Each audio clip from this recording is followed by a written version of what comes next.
Good morning, everybody online. Give me a minute. I'm going to do my usual 5-hour attendance, and I'll be right with you.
All right, I think I'm done with attendance. And so, any questions from the 2.7 homework?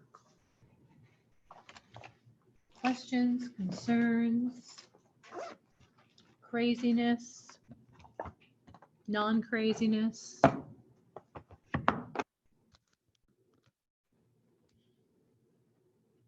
Anybody? E-learners, anybody?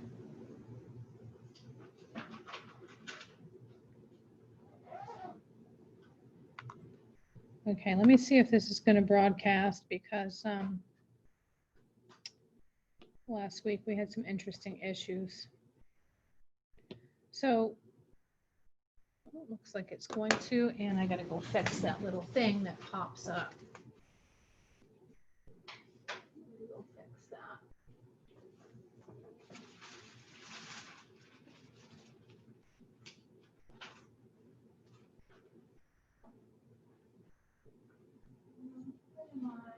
Go away. I didn't realize my Picasso earth was still up there. I was doodling while I was having the kids do bell work. And speaking of bell work, we're going to have some too in a minute. But here, this is where I wanted to be. So were there any questions in the 2.7 homework? See the waiting room. So today is day 2. So if you've just entered the room and you should be in block 5, today is day 2, not day 1. So just saying. So any questions on the homework at all? All right, so let me share this screen here for a moment, and let's look at our agenda. So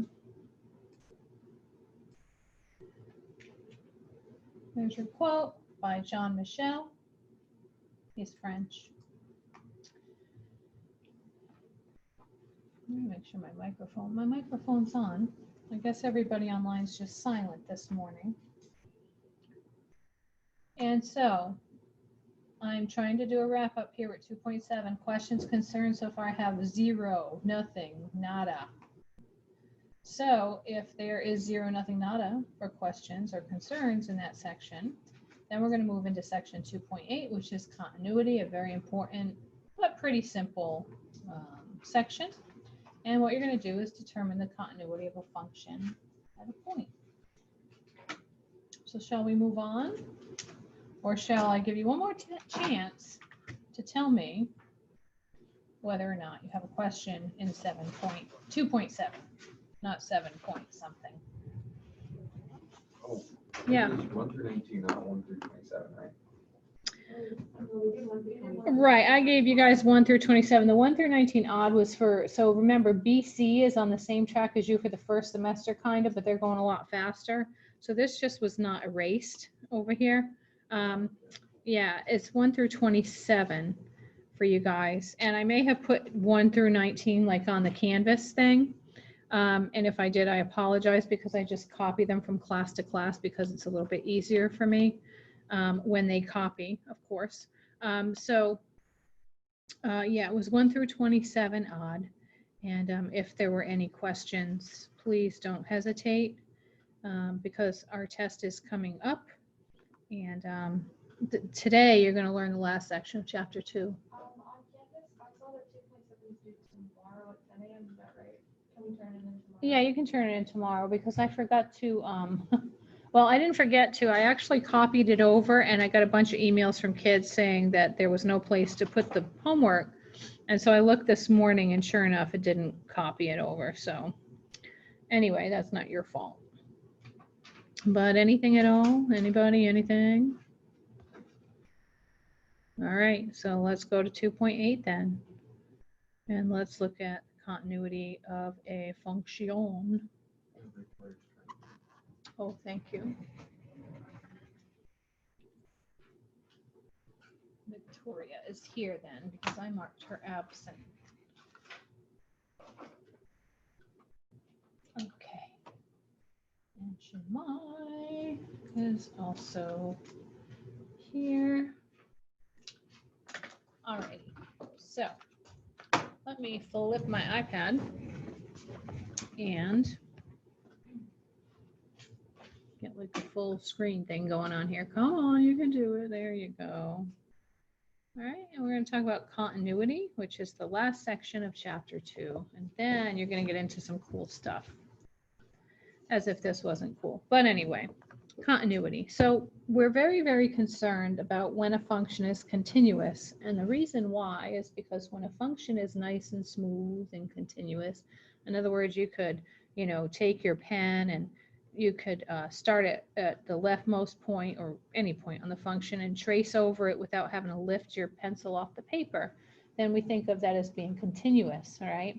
But mathematically, there's criterion for a function to be continuous. And the reason why we're so concerned about it is because a function needs to be continuous in order for a derivative to exist. So anyway, there's 3 requirements for the continuity of a function. Number 1, the limit has to exist. So if you remember when we did those little limits, we had to say that the limit, in order for the limit as x approaches a to exist, then the limit as x approaches a from the left must equal the limit as x approaches a from the right, right? We have to test both cases in order to say that the limit as x approaches a exists. So the limit has to exist. And I know that's hard to read. Let me see if I can modify this just a tad. Yeah, that's a little bit better. So the limit on the left has to equal to the limit on the right, and if it does, then we can say that the limit exists, okay? The function has to be defined at the point, and the limit of the function has to equal the function output value at that point.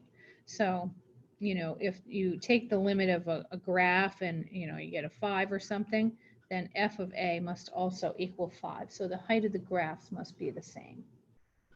Is that okay? And you'll see what I mean in a second. It's actually very easy. But these 3 criteria must apply, and if one of them fails, then we say the function is not continuous or discontinuous at the point where x is equal to a. So if it's not continuous, it's discontinuous. And there are many discontinuous functions, as you're about to see.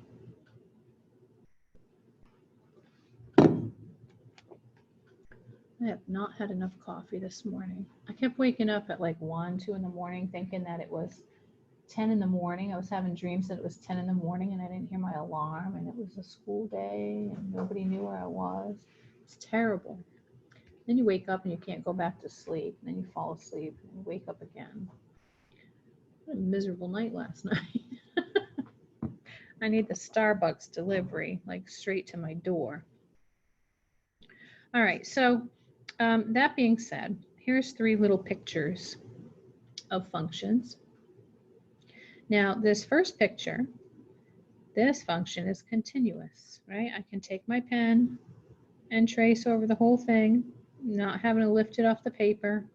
So this is continuous. The limit exists because the limit from the left is the same height as the limit on the right, right? Whatever this height is, it's the same. So the limit exists.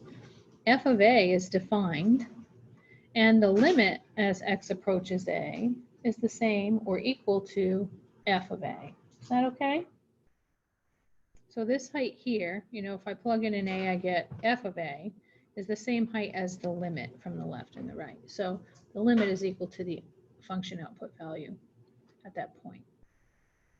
Now in B, this is a function that it's continuous everywhere, except I have to lift my pen to jump over that hole and continue on. So it's discontinuous at the point x is equal to a. The limit exists, right? The limit from the left is equal to the limit on the right, so that's okay. F of a is defined, it's this point up here. And if I could pick up this point and put it in that little circle there, then I could redefine that function. So this is the type, this is called a removable discontinuity. So those algebraic factors that you cancel out, when you remove the discontinuity or cancel the factors top and bottom, you're actually taking this little point here and redefining your function. Anyway, the limit exists.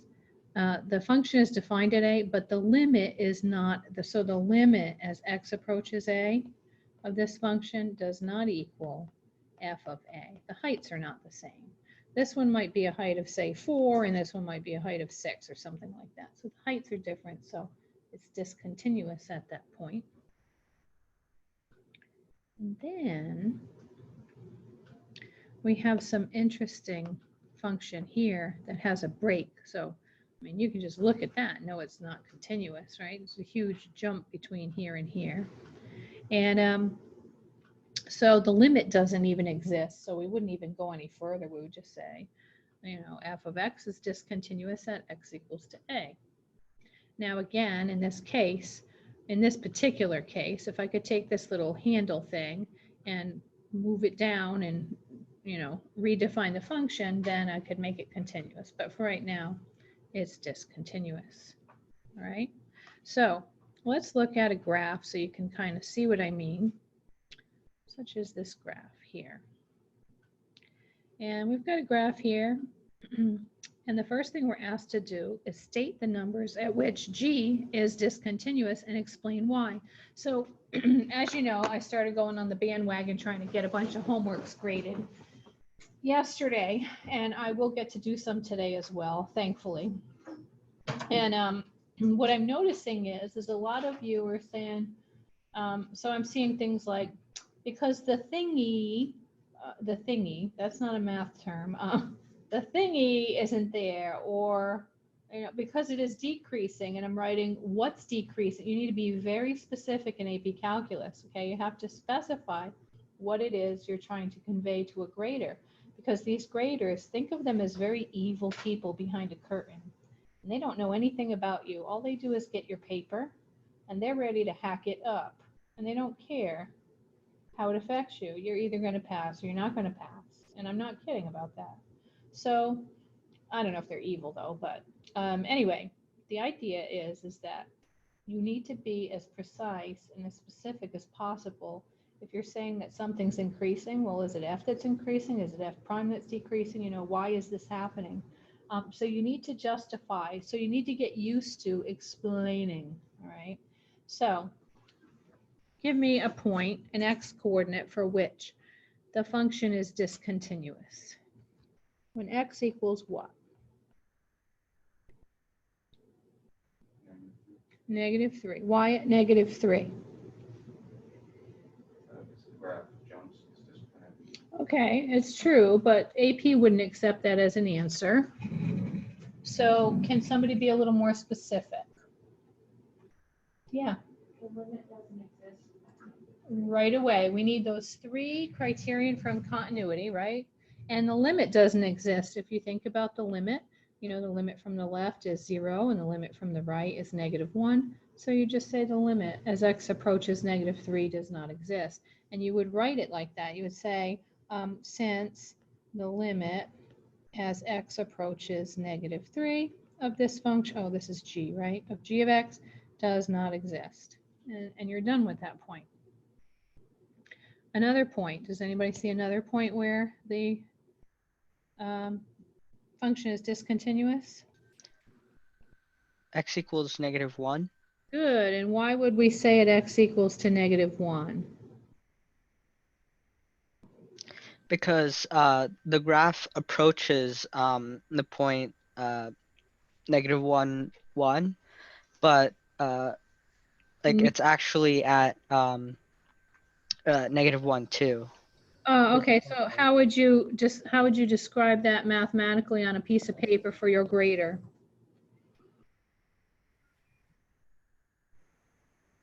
What would you write?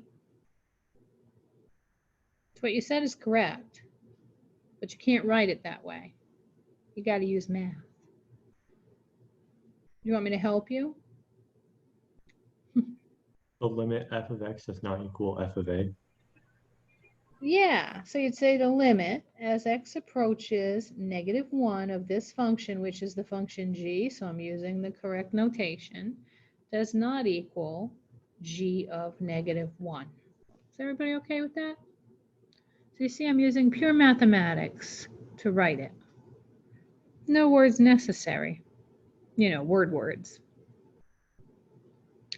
All right, another place, is there another point at which our function is discontinuous? It's red. 1. Good, and what reason would you give for that? Because at 1, g of x does not equal g of a. Okay, well, close. So the limit exists, right? The limit as we approach from the left and the right is 0, so the limit exists. What is g of 1? G of 0. no, so I don't know if maybe you can't see it, but that's a hole there in that graph. So what you would say is g of 1 is not defined. Good morning. Okay, so the limit exists, but remember, so the 3 criteria is the limit has to exist, the function has to be defined at the point, and then the limit has to equal the function's output value at that point. So this was a hole right here. So g of 1 is not even defined, and it's not even like, so like at -1, the limit existed, but g of 1 is defined, it's just a different number. Here, and by the way, on any of those, when your function is defined, if there's a hole at the point where the limit exists, you know, it's going to be vertically above or below somewhere defined, all right, for that particular value. So just look at a vertical line, and if you don't see a little point somewhere, then you know that the function's not defined at the point. All right, so what I can say is that this function is everywhere continuous. It's continuous everywhere except for x equals to -3, x equals to -1, x equals to 1. And I could include the endpoints on that. I could say at x is equal to -4 and x is equal to +4 because those are endpoints and the function's defined. The limit from the right exists. There's no limit from the left, so the limit can't exist on those because they're endpoints. We can only do a left or a right-handed limit depending on the endpoint. So we would include those in our menagerie of x values. And then they say state the intervals on which g is continuous. And so I just want to say that while reading some of the homework responses, some of you were writing down the intervals like this, from x equals -4 to 1 or something. And that would be wrong.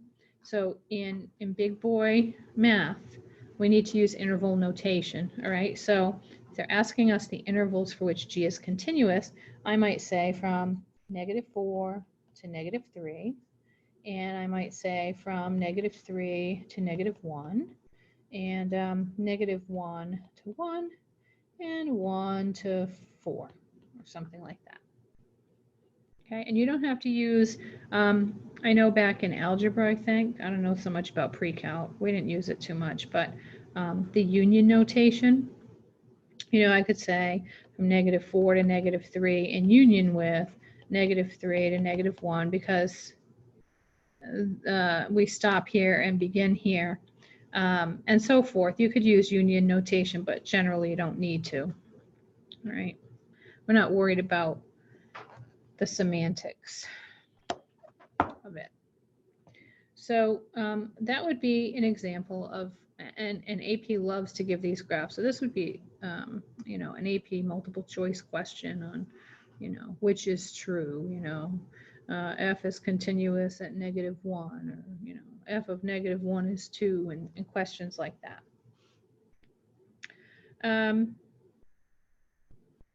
What else is in here? Let me just see. Oh, yes, yes, yes. Okay, all right. So let me go back to this thing. Okay, algebraically. So you already learned that rational functions have limits. You did that in the limit section, right? And I told you just take the number and plug it in and see what happens. And if you get something weird like 0 over 0, another case you might get is infinity over infinity, although you're not plugging infinity in yet. So you're less likely to get this one here. Then that means, you know, you need to try something else, such as factoring. When we're approaching a value that's not going to create havoc in a denominator, so in other words, when x is equal to 5, we've got a problem here. But x is approaching 2, so I don't anticipate any issues at all with that. So I would plug the 2 in, right?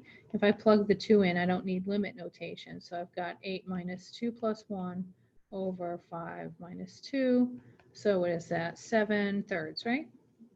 And you see George Best is taking the limit of every little thing to get his 7/3, but you don't have to do that. You can just literally plug the number in and you're good.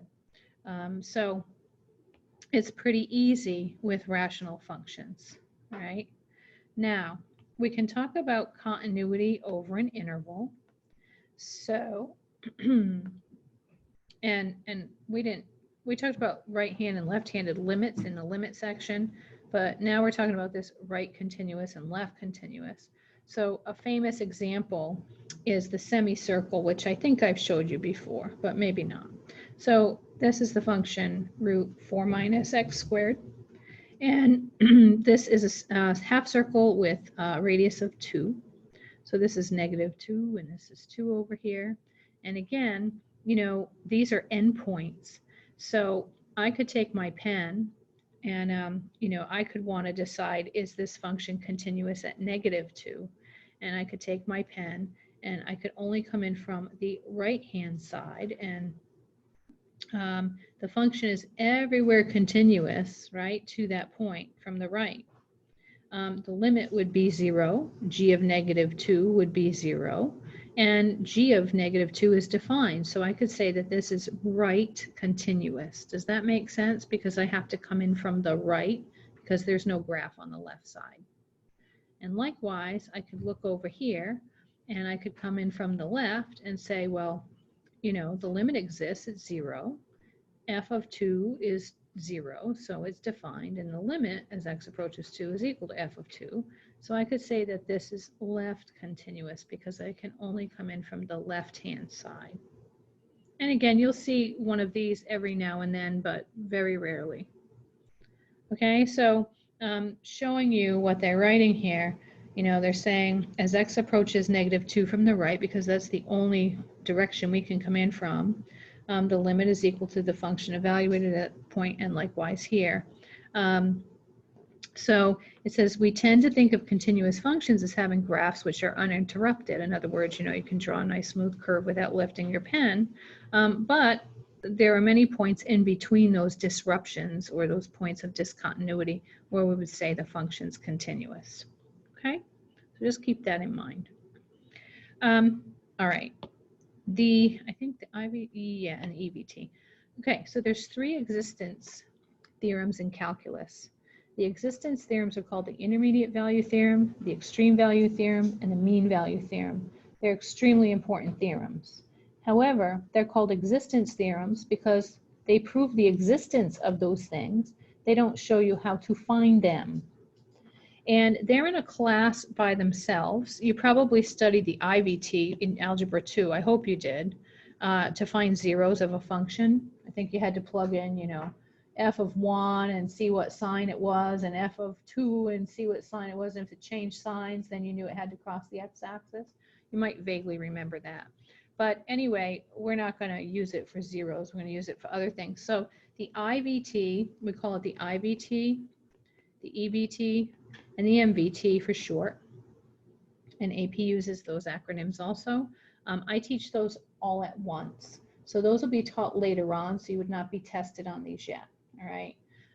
Because, like I said, they're in a class by themselves, and so I like to teach them all together. So you don't have to worry about these sections in the book, which start at page 143. 144 is the extreme value theorem. However, this little theorem right here, this little guy, he's very important because it says if a function has a derivative at a point, then the function is continuous at that point. Now the converse of that is not true. All right, if a function has a derivative at a point, then the function is continuous at that point. If the function is discontinuous, the derivative can't exist. Okay, so the derivative depends on the function. For a derivative to exist, it depends on the function being continuous at the point at which we're taking the derivative. So this one you need to know. And you need to know, again, that the converse of that is not true.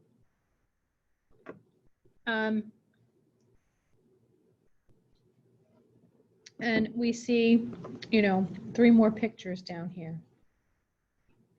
So what it says, and I'm going to stress this, is we're going to investigate graphically continuity and differentiability of a function. So differentiability just means how many derivatives, or can you take a derivative at a point. So in this first one, in part A, we say we can take a derivative anywhere on this graph except where? Except at A, because there's a cusp there, right? So what the solution says is f is continuous, and I can take my pen and draw right over it without lifting it, right? That's the notion of us thinking about continuity. The limit exists, right? The point is defined. The limit output value is defined at that point. So it meets the continuity criteria. So it is continuous, but it's not differentiable because at the cusp, the slopes of the tangent lines are differing, right? They're opposite signs. So this one is continuous for sure, but it's not differentiable, no derivative. In B, well, this function is not continuous because I have to lift my pencil, right? But more importantly, not because I have to lift my pencil. The limit exists. The function is defined at A, but the limit does not equal the function output value. So that's why it's discontinuous. And it's not differentiable at that point, okay? Because it's discontinuous. And in C, we've got, you know, so they're trying to trick you here. You've got a break right here, so you focused on that break. But this is the point at which they're curious about. So it's continuous here. The limit exists. F of A is defined. F of A is equal to the limit at A. So this piece right here, this point is continuous. And so therefore, I could draw a little tangent line and find my slope, okay? So it's continuous and differentiable at point A. Now, if we were focused on this point, we would say for sure it's not. It's not even continuous there. So therefore, derivative can't exist. Does that make sense to everybody? Are there any questions so far from anybody? Be it in class or online? What day is the test? Everybody wants to know what day is the test.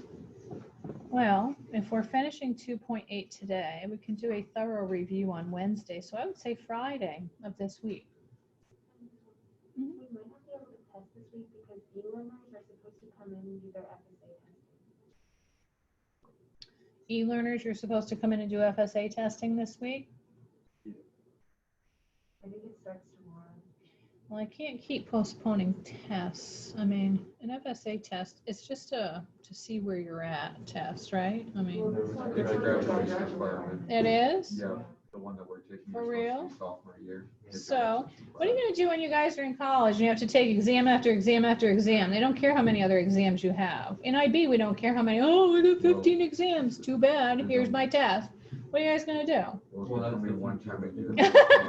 No, my job is to prepare you for the future. So I like to get started right away. Yeah, I don't know if I'm going to, we'll see. Let me go downstairs during my break and figure out what's going on with the testing for this week, and then I'll let you know on Wednesday what my decision is. The poor e-learners have to test. Wah, wah, wah. Because the in-school kids tested last week, for sure I knew, but I didn't know it was for graduation requirement. I thought it was just to see where you were academically. No, this is the one we were supposed to take it last spring, so we did the Torah and stuff. So yeah, that was it's our graduation requirement. Okay. Well, I think this year is going to be another mess academically, but anywho. All right, so let's look at some examples, shall we? Let's play around here. Oh, and yeah, I want to go over this part here. So, you know, if you look at these problems 4 through 9, and they're asking you to find the numbers, if any, at which the function is discontinuous. Can't you tell right away, like say for number 4? Where's the function going to be discontinuous for number 4? Yeah, you look in the denominator, right? Because it's an issue. What about number 6?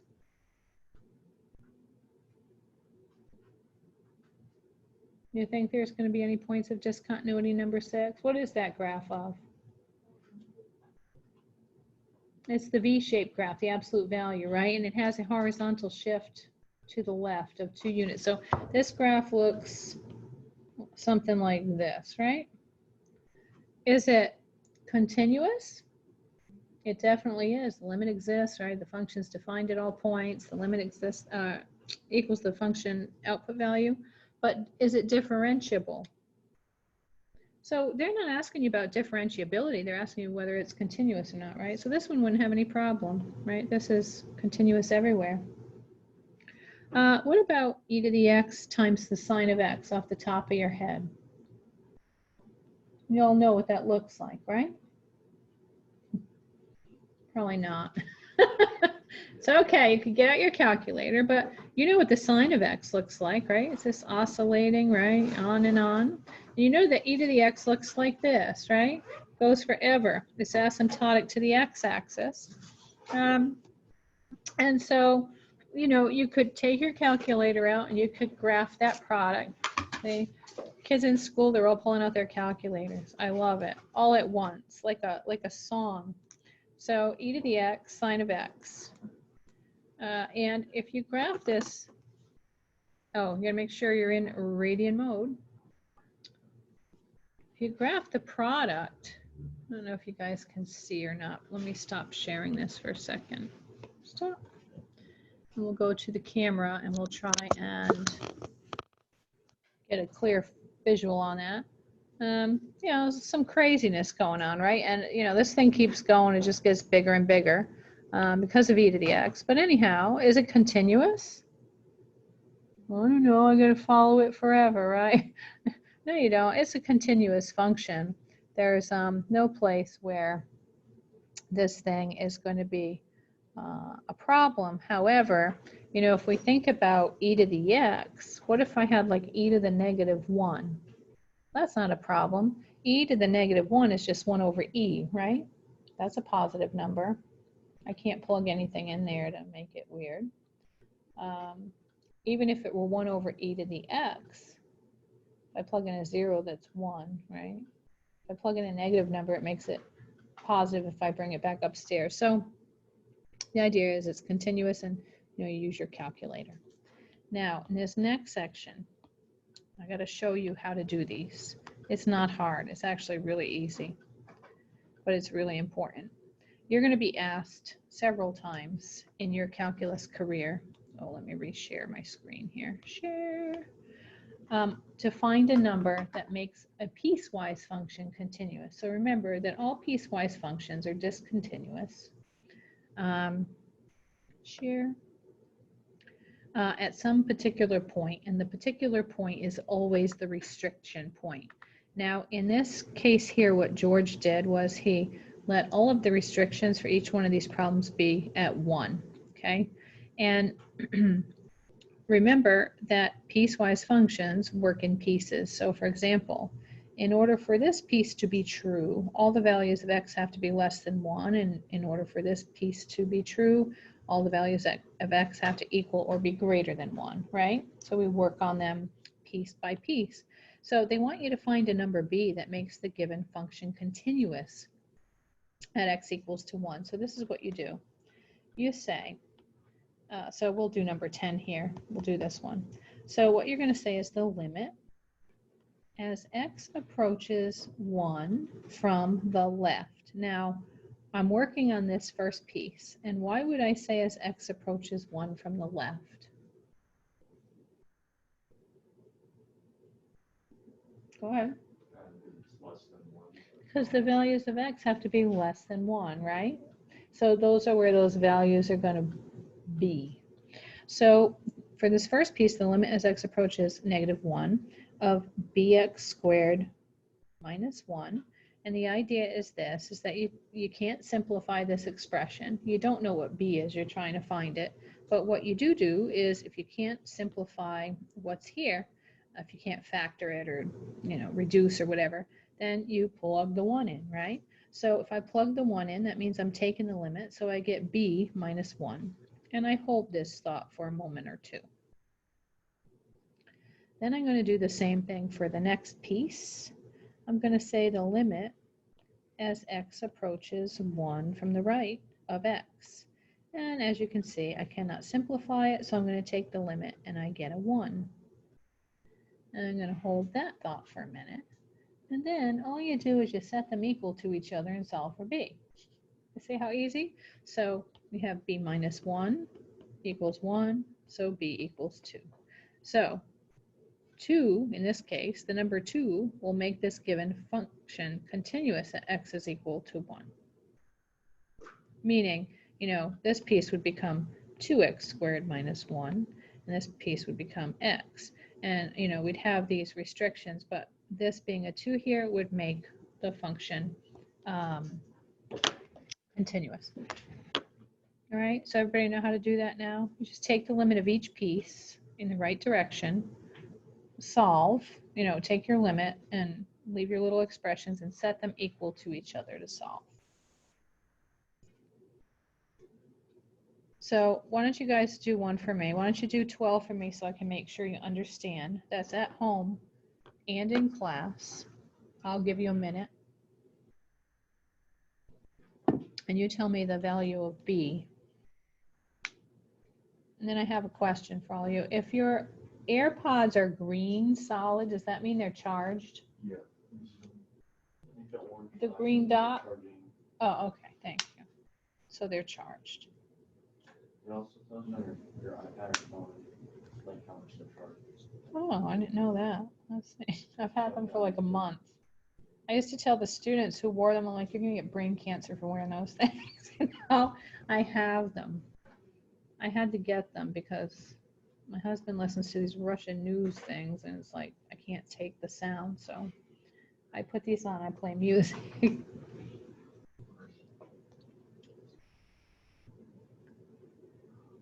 I don't see AirPods. What is this? Oh, I don't know what that is. Anyway, so anybody get the answer for number 12 yet?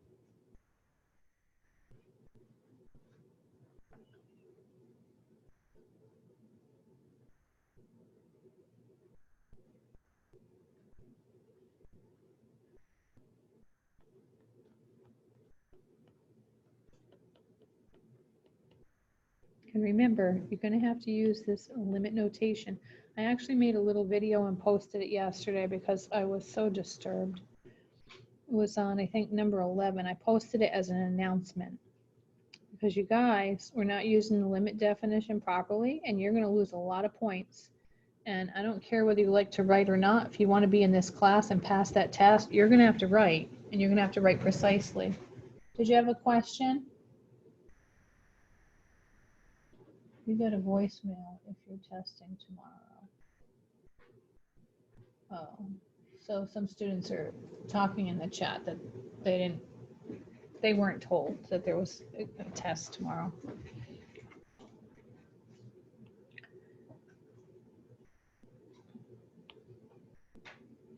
Okay, I guess my iPad went offline and we're going to have another one of these days.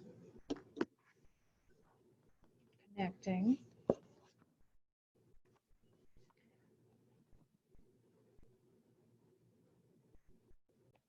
Hello, iPad. Work for me.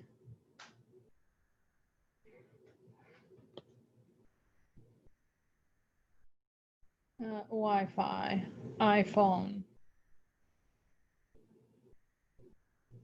There we go. And Zoom. Leave meeting, cannot connect to our service. Please check your network connection. So I don't think this is a Zoom issue. Or I don't think it's my iPad issue. I think it's a Zoom issue again like we had last week. So let's try one more time.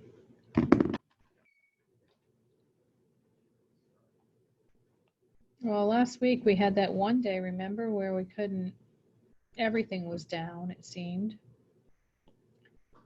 And I didn't have any problems because it was down during second block, and that's my planning period. So, okay, let's try sharing my screen and see if we can get this worked out. So did you guys all get an answer? Everybody get an answer? Yes, no? So talkative. I think I heard a yes. I think I heard one. Maybe it was my imagination. So for the first piece, you're taking the limit, right? You're showing the limit notation. You're plugging the 1 in. So you're getting 2 minus 1 minus b. So I guess it's 1 minus b. Is that right? And for the second piece, you're taking the limit as x approaches 1 up to e to the x minus 1. And again, if you plug in the 1, you're going to get 2 e to the 0, or just 2. So you get 1 minus b is equal to 2. So b is equal to 1. Is that right? Negative 1. Yes? Then you're doing good. I just wanted to show you that because he doesn't show it in the book how to do that, so you might be confused. The other thing I want to show you, does he have the picture here? No, he doesn't. Must have been in another picture. I'm just checking something. All right. All right, so we did that, we got that, and then, yeah, let's do number 16 together. These are typical of the classical problems that you'll be asked to answer. So in part A, it says, is f continuous on the interval from -3 to 5? Justify your answer briefly. Is f continuous on the interval from -3 to 5?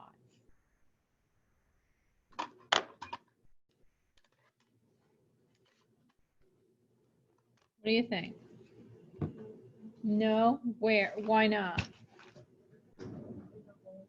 There's a hole. Yeah, we see a hole. And in case you're online, and so I don't know, you can probably see that now. There's a hole there, right?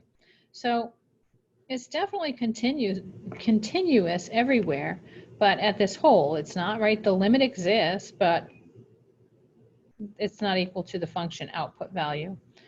So you'd say at x is equal, and this, by the way, this looks like a vertical line somebody drew. It's not, it's just, I don't know, something weird in the grid there. So anyway, we would say, no, it's not continuous. And to explain at x is equal, x is equal to 2, we would say that it's discontinuous, and I'm going to abbreviate that, at x equals 2, since the limit as x approaches 2 of this graph,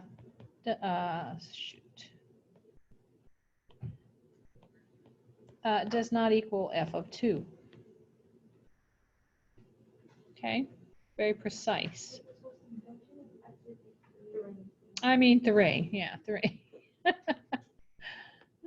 Miss Wilson can't read. I can't add and I can't read. 3. Okay, sorry. All right, and then we're good. And in fact, let's see, that's 2, or yeah, 2, 8, 2, 8. 2, 8, number 16. There was something weird about this problem. Is it raining outside? Is that thunder I hear? I think that's just a chair. Oh, okay. All right, so that's the only point of discontinuity that we can see, so that's good. B, does f have any critical numbers? Ooh, what does that mean? Does f have any critical numbers? So remember, critical numbers we think of as the zeros on the graph of the derivative, right? And those occur when the derivative equals 0 or does not exist, right? So would there be any, he should have said critical points, because we're looking at the graph of f as far as I know. This is f. So are there any critical numbers on this graph? And at what points?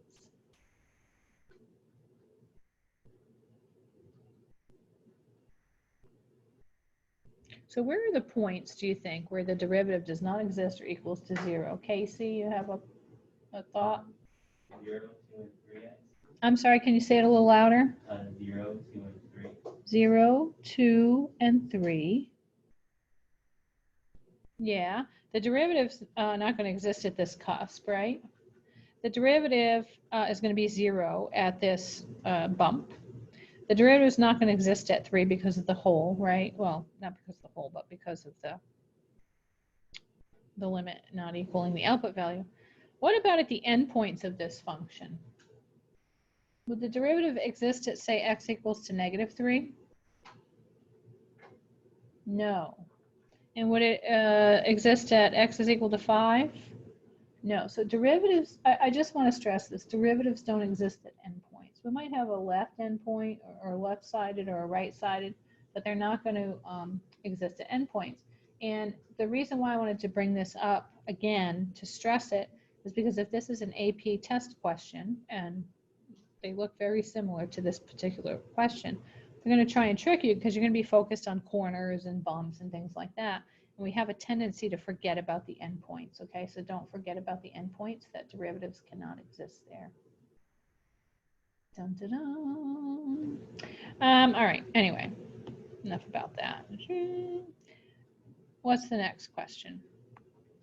On what intervals is f prime positively valued?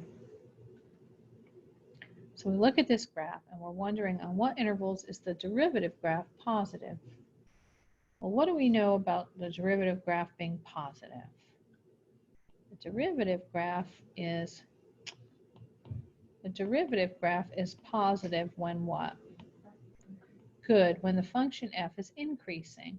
And I see f increasing from 0 to 2, and that's it.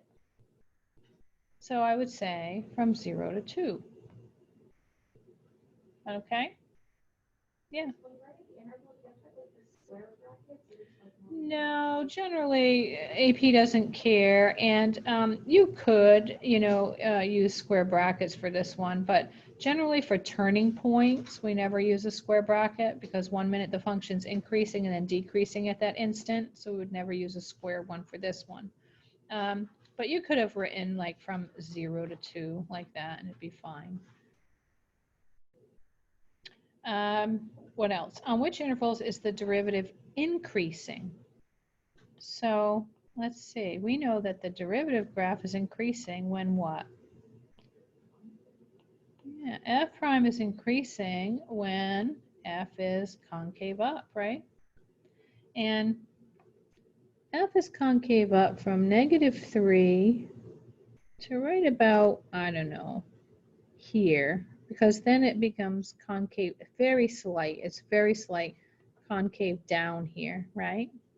Yeah, I would say from -3 to like -1.5. I don't think it's concave up anywhere else. What else?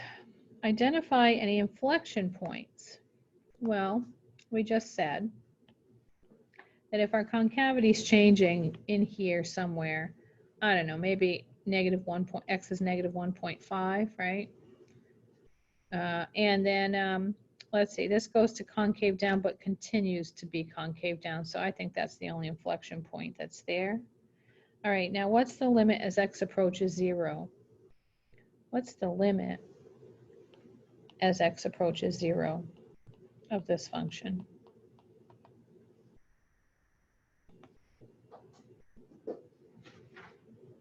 Come in from the left, what's the height?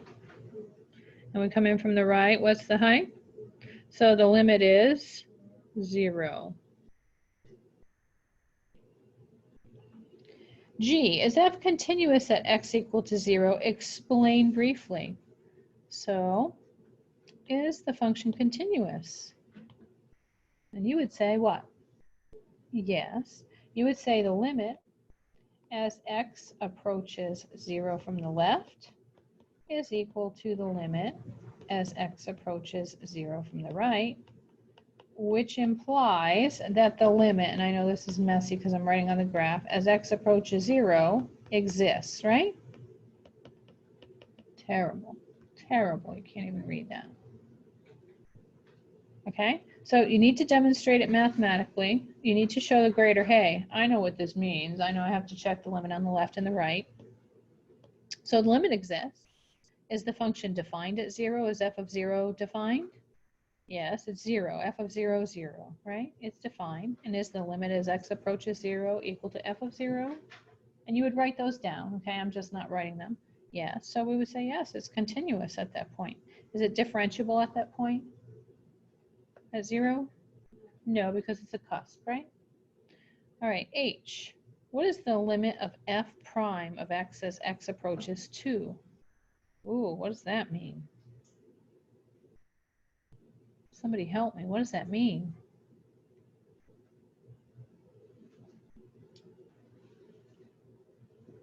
Yeah. What's the slope? What's the slope of the tangent line as x approaches 2, right? Of f prime. So what say ye? 0. That's 0, right? 0. What is I asking us to do? Ooh.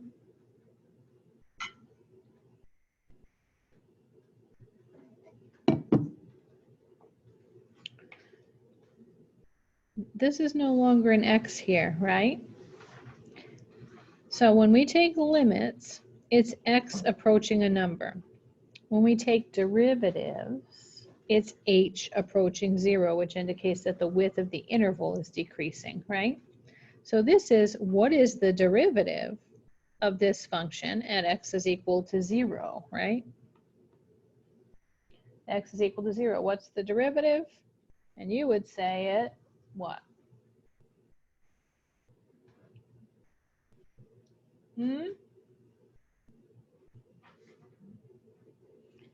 Actually, it's approaching 0 from the right, my bad. Sorry, it's 0 from the right here. I failed to see the plus sign.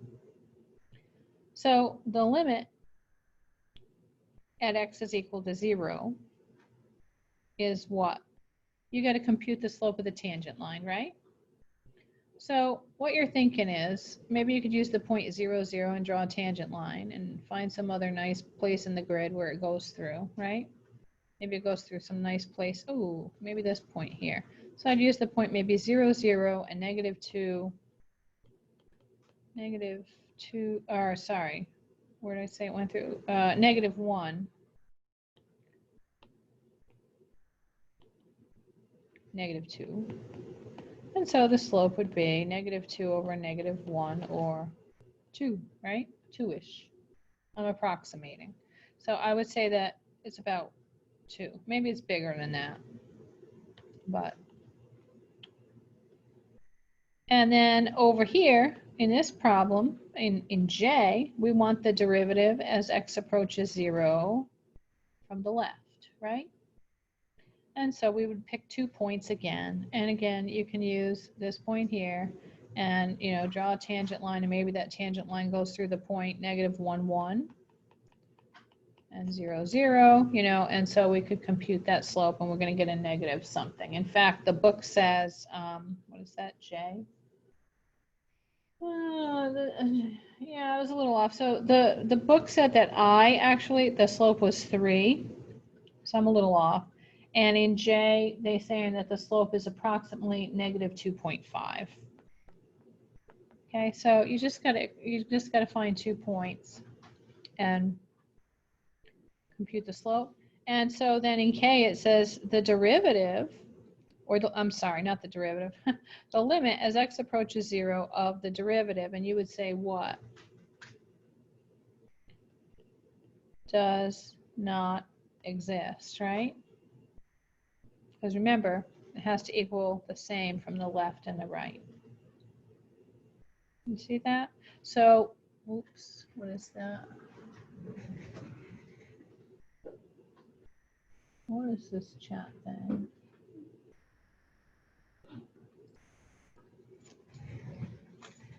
So that's how those work. And you have to justify, again, so on your homework, make sure you justify it, because if you don't, of course, I'm going to nail you on the homework and you're going to lose points. And I'm not doing it to be mean. I would love to give everybody a 10, you know, but we have to face the reality. And the reality is that if AP doesn't see it, you don't get the grade.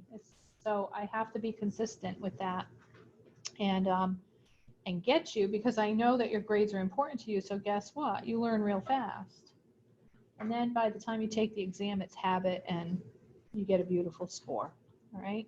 No questions from an administrator at a university saying, well, you couldn't even pass this test, so maybe we don't want somebody of your work ethic here. You don't want that. Oh, they do. They do. So anyway, you're pretty much going to be dealing with graphs. And what I'm going to have you do is the same homework if I didn't erase it. Did I erase it? Of course I erased it. Ooh, wait. Oh, am I working in how did I get in chapter 4? Oh, you don't want to be there. I don't know what happened just then. Here, section 2.8. These are the homeworks I want you to do. So there are two that are not odd, but I want you to do 1, 5, 11, 13, 16, 18, and 21. I'm going to see if that's already in Canvas. If it's not, I'm going to add it. And let me know if you have any questions because I'm done with this section.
Is Ellis in class? Is Ellis online? Are you here, Ellis?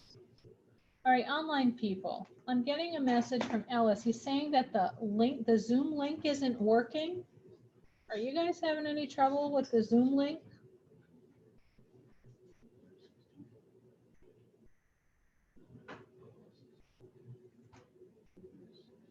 Like Ashlyn, Asa, Alex, are you having any issues with the Zoom link getting into the class? Maybe putting, when you change the password, you may be putting in the wrong password if he's just clicking the link from like a while ago.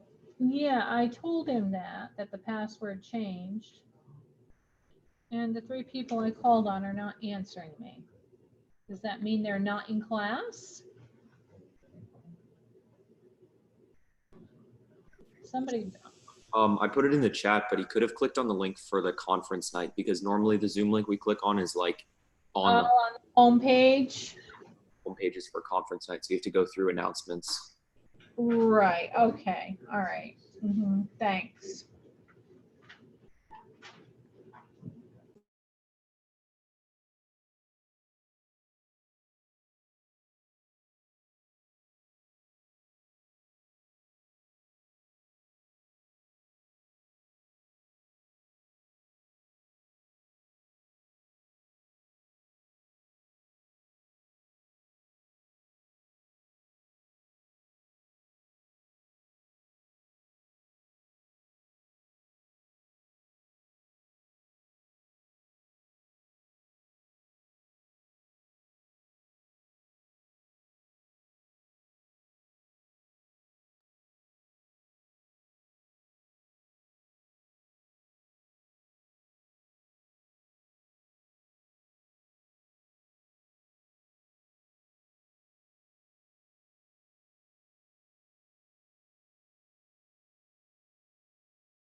All right, so I have the Proctor schedule for this week up. And what it looks like, they had reading testing today, which they canceled due to a holiday. Tomorrow, it says e-learners, and it doesn't say what test.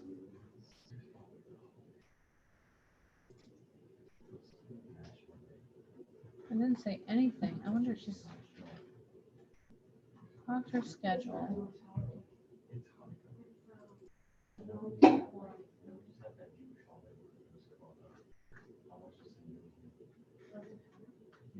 Yeah, so I don't know what tests you guys are taking. You probably know. But it does say e-learners all this week, all the way to Friday. And they've got me proctoring 2 days this week. Oh, no, I'm not. I'm not taking 2 planning periods this week. No.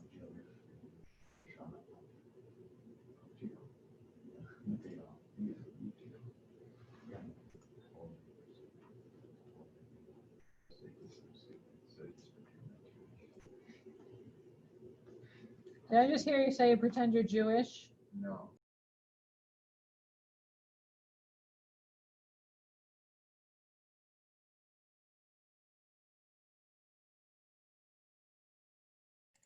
Who said that?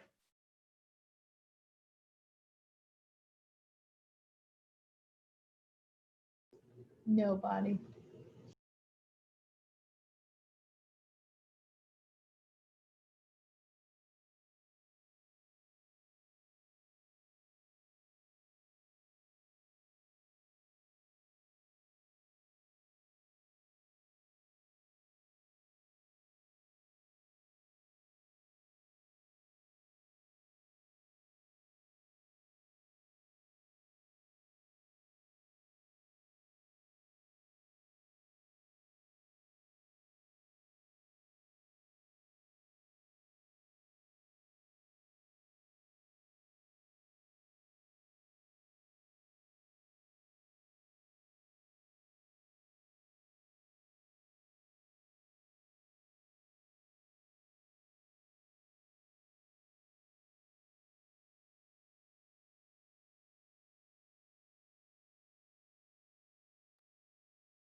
Miss Wilson, Yes. for the 2.7 homework, you have the problems listed as the same as 2.8 right now. Wasn't 2.7 1 through 27 odd? Did I write the wrong numbers in there? You wrote 1, 5, 11. Yeah, I accidentally, so, yeah, see? All right, so yeah, I'll fix it, thanks.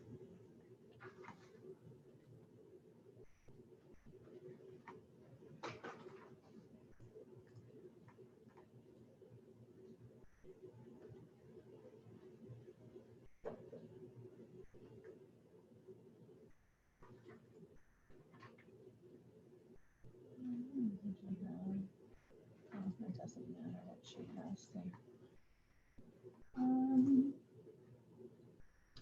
Canvas.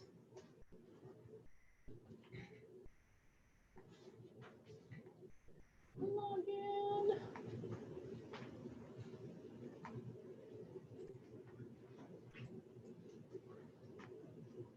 Canvas, I'm going to fix 2.7, which was 1 for 27, odd for block 5. Assignments. Yeah.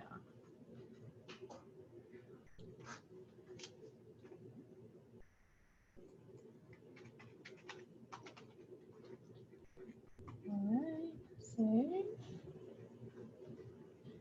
And then I need to add the 2.8 assignment.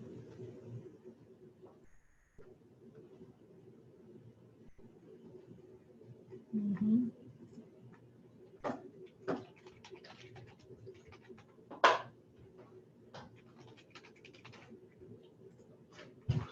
Let's do the third one. Done. 10.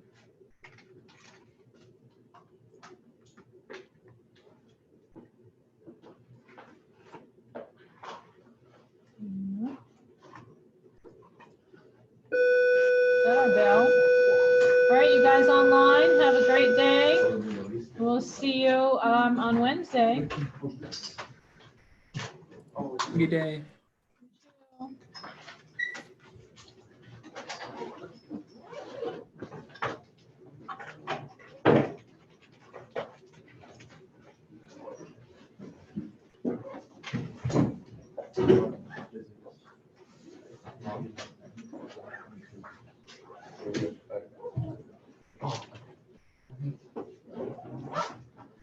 Have a good day, everyone. Have a good day.